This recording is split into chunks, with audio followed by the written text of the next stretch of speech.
les ambassadeurs de Libye. Donc, il y a eu la révolution contre Kadhafi, ils étaient une population extrêmement méprisée par le pouvoir de Tripoli, et ils ont joué un grand rôle dans le renversement de la dictature, et avec Belkacem, nous avons été immédiatement portés. Et je veux me rappeler, parce qu'on était dans une petite ville, je viens d'Alout, non? Où est-ce qu'on était On était dans plusieurs villes. Dans plusieurs villes, mais là où on a mangé, je ne sais plus où c'était. À Yefren. Et Yfren, voilà. Et c'était, moi quand j'étais tout jeune, j'avais 20 ans, il y a eu la révolution des œillets au Portugal. C'était juste après mai 68, donc on baignait, moi et ma femme, dans une sorte de climat révolutionnaire qui avait dans toutes les universités de l'époque, et on se battait contre la dictature. Donc la dictature, en gros, c'était l'Espagne, la Grèce des colonels et le Portugal de Salazar.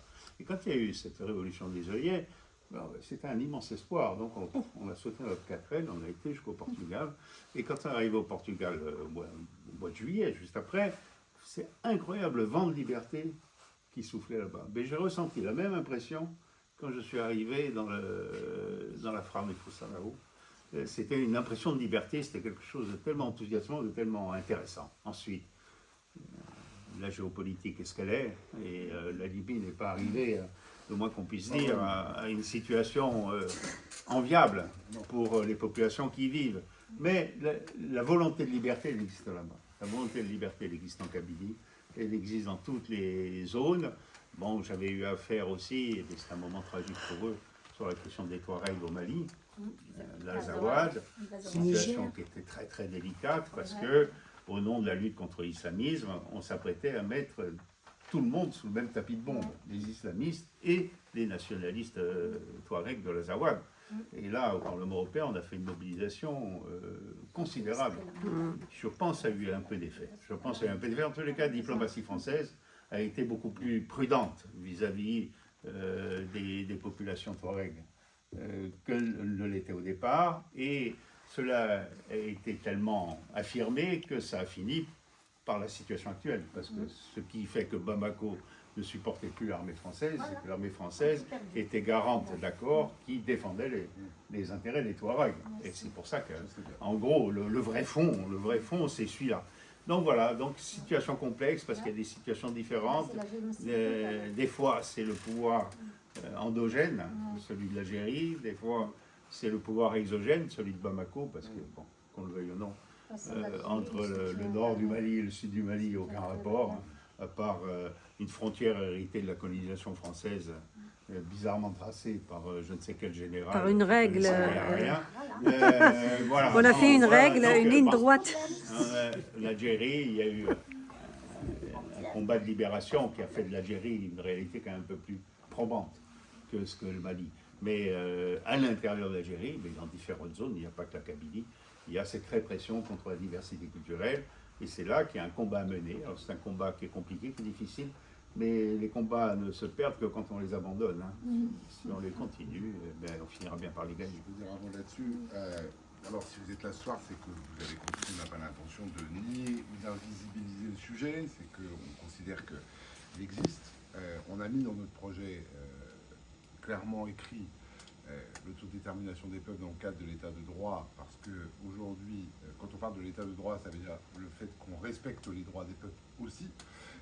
Et donc, quand un peuple est oppressé, il est forcément, de mon point de vue, à considérer comme étant sous la protection par principe des démocraties, et que donc ce sera un engagement que nous prenons.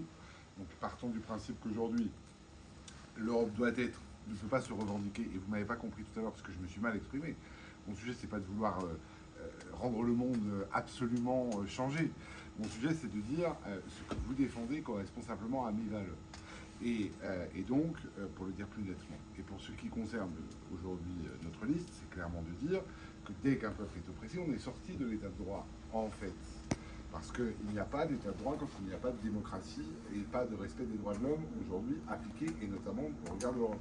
Soit parfaitement raison de rappeler que c'est le rôle du Parlement européen, même s'il a un pouvoir limité, mais de mettre en avant et de consacrer, en tout cas du temps, du débat, de la mise en lumière de situations qui ne sont humainement, tout simplement, pas acceptables. Et que si on n'a pas un devoir d'ingérence dans la politique de chaque État, parce que vous imaginez bien que c'est aussi une réalité, va passer.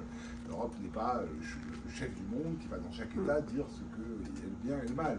Par contre, l'Europe doit être systématiquement celle qui est capable de mettre en avant et sous son aile protectrice et de montrer les peuples oppressés, de leur dire qu'ils ont là la tribune, la parole et la possibilité de peser. Et donc on s'engagera sur ces questions-là, on s'y engage déjà en fait. Donc voilà, il n'y a aucun doute sur le fait que la cause Amazigh, la cause berbère dans son ensemble, la cause kabyle algérienne aussi, qui vit des choses différentes de ce que vit effectivement le peuple amazigh au Maroc, doit être montrée par celles et ceux qui aujourd'hui entendent siéger au Parlement européen comme étant une anomalie dans la démocratie et dans le respect des droits de l'homme que défend l'Europe et que ça doit être dénoncé même si ça vient d'un État avec lequel on a des accords.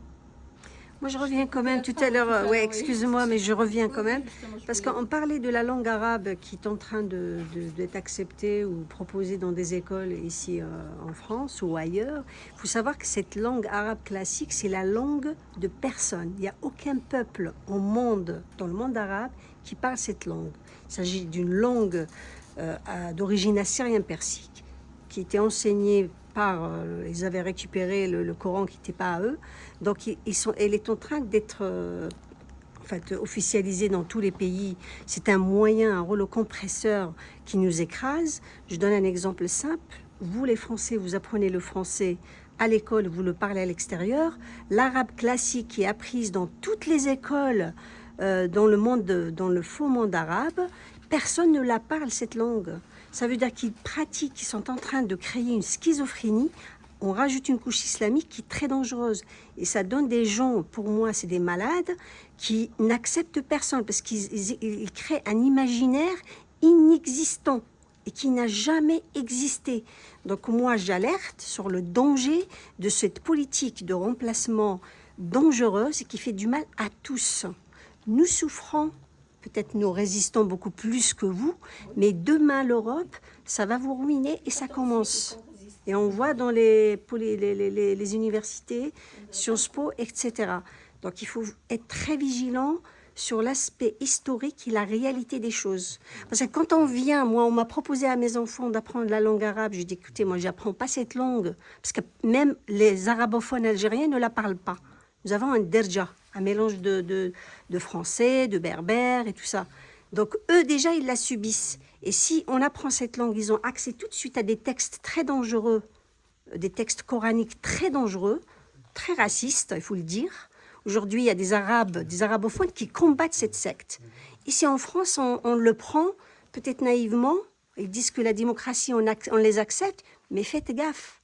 Lisez les textes, s'il vous plaît, parce que vous allez vous faire du mal à vous et vous allez nous faire du mal à nous. Et nous, on ne peut pas vous aider parce que déjà, on est parti par ce fléau-là. Donc, il y a un danger mondial qui est en train d'être cultivé. Ils ont les moyens financiers, économiques, ils ont des États derrière. Je cite la Turquie, le Qatar et tous, parce que l'islam, ils ont une facette de taqiyya qui était l'hypocrisie. Quand ils sont minoritaires, ils sont avec vous, tout gentils.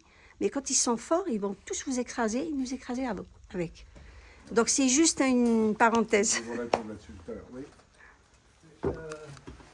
Oui, je vous en prie, je vous en prie. Vous avez la parole. Allez-y. Je m'excuse, je ne maîtrise pas très bien la langue française, mais je vais essayer de parler un petit peu des questions, poser des questions de géopolitique. Donc, tout d'abord, la question de la liberté, je pense, est perçue différemment déjà dans les familles politiques françaises. La notion de la liberté, telle qu'elle est vue à droite, à gauche, est différente. Il y a aussi, d'un point de vue philosophique, depuis le présocratique à nos jours, la notion de la liberté différemment vue, perçue, expliquée. Il y a un point très très important en parlant de conditions objectives qui déterminent la pensée.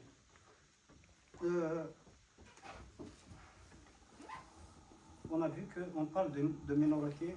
Moi, mon propre avis, d'abord, je parle de mosaïque, je ne parle pas de minorité. Je pense qu'il y a une certaine hégémonie, il y a de l'hégémonie, comme on a bien expliqué Gramsci, il y a de l'hégémonie culturelle qui détermine une majorité et une minorité. Aujourd'hui, on vit une collision historique où on peut dire, une troisième crise capitaliste. Une montée d'un côté du fascisme, et de l'autre côté aussi, une course effrénée entre les puissances impérialistes dans le monde et une guerre. C'est quoi la place des minorités telles que les Kabyles, les Kurdes, ce qu'on appelle les minorités culturelles, dans cette situation, voilà, situation politique. Et qu'est-ce que vous allez faire dans ce contexte international qui est très très délicat aujourd'hui? Alors si je peux me permettre de donner peut-être quelques éléments de réponse, après je vous donne la parole. Déjà personnellement je suis contre aussi cette appellation de minorité parce que je trouve ça très très péjoratif. Au fait c'est justement c'est les États hégémoniques qui veulent nous transformer en minorité. Je pense que les Corses, les Bretons, les Catalans, les Kabyles ne sont pas des minorités. Effectivement c'est plutôt une mosaïque. Maintenant, par rapport au droit international, je pense que comment dire, il y a des lois qui protègent moi j'appellerais plutôt ça les peuples autochtones, pas les minorités. Il y a des lois qui nous protègent. Après, les États ne respectent pas. Après, c'est à nous voilà, de nous défendre, c'est à nous de nous imposer, c'est à nous de connaître nos droits, de connaître de porter de montrer notre capacité à nous autogérer. C'est à nous de faire le travail. Parce que si nous, on ne le fait pas, personne ne le fera à notre place. C'est un jeu d'alliance dans le monde. On voit que les puissances impérialistes, ils ont intérêt en Algérie, ils ont intérêt en Turquie, ils ont intérêt... Il y a de l'omerta aujourd'hui, il y a de l'omerta. Parce que ce qui se passe actuellement en Turquie, personne ne parle du massacre commis par le régime d'Atatürk. Personne ne parle de ce qui se passe en Algérie avec les prisonniers politiques, c'est de l'omerta. Personne ne parle des prisonniers à femmes, personne ne parle de ce qui se passe dans le monde. Alors il y a de l'omerta dans le monde et on se demande où la place des minorités, des gens. Après, il y a ça, tout est différencié selon la conception de l'État-nation entre Ernest Renan et la conception française de l'État-nation, de la nation et la conception allemande. Mais est-ce que ça ne détermine pas réellement aujourd'hui, est-ce que vous êtes capable aujourd'hui, dans ce jeu international, de défendre ces minorités? Pour moi, la ligne de démarcation dans ce que l'Europe peut faire et ne peut pas faire, pour moi, très franchement. Je vous dis, moi, je ne crois pas que l'Europe soit le gendarme du monde.